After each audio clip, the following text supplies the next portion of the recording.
Britain's biggest rail union, the RMT, has rejected a 3% pay offer and decided to ballot its members on strike action. The train drivers' union, ASLEF, has already turned down the offer and is to ballot its members on a series of one-day strikes.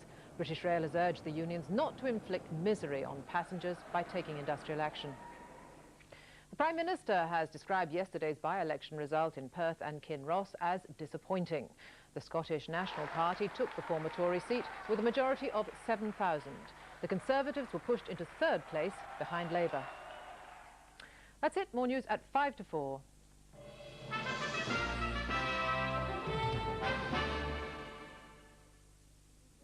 Now the headlines in the South East. A London prison that's been criticised for poor conditions and low staff morale is praised in a report out today. Wandsworth had a reputation as one of the worst in the capital.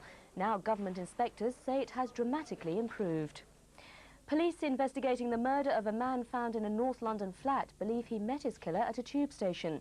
The partially burnt body of Hassan Akbari was found earlier this month in his burnt-out flat in Hornsey. Motorists face travel problems in West London this weekend. The M4 and North Circular roads will be closed from tonight until Tuesday evening. The M4 will be shut between junctions 1 and 2, and the North Circular will close from the Chiswick roundabout to the Hanger Lane gyratory system. A London company selling cut-price tobacco has lost its legal battle to import cheap cigarettes from the continent. The High Court ruled the scheme by Tobacco Direct to supply foreign tobacco without paying excise duty was unlawful. And that's it now, the weather forecast.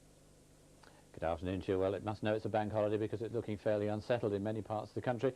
Already we have some rain moving in from the west. It's across into Northern Ireland and the West Country, and that rain is going to continue to head into southwest Scotland and other western parts before the end of the day. But it's reasonably warm in the brighter eastern areas. The breeze picking up all the while as well, incidentally.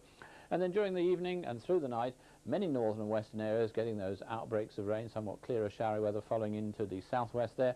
A fairly mild night just about everywhere. That rain moves on eventually out of the way tomorrow from most parts, followed in turn by brighter weather. But in that brighter weather I think we're going to find quite a few showers, especially in the west and the north. Temperatures rather like today's. Get the best view of June's top sport in action with the BBC. Grand Slam grass court action live from Wimbledon. And new daily coverage of the French Open. At Headingley and Lords, England face the West Indies. In France, Gunnell and Christie take up the challenge of the Europa Cup. Live coverage of the front runners from Royal Ascot and the Coronation Stakes. And from New York, US Open Golf. The best sporting view in June, live on BBC One, BBC 2 and BBC Radio 5 Live. The Living Dead. Scenes of violence, death, horror.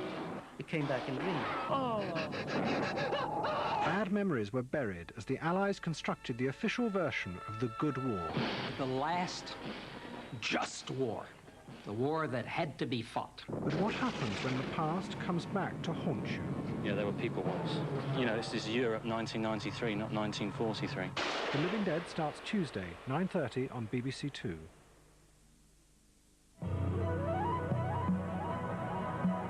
Now on BBC2, we return to our afternoon of sport with Steve Ryder.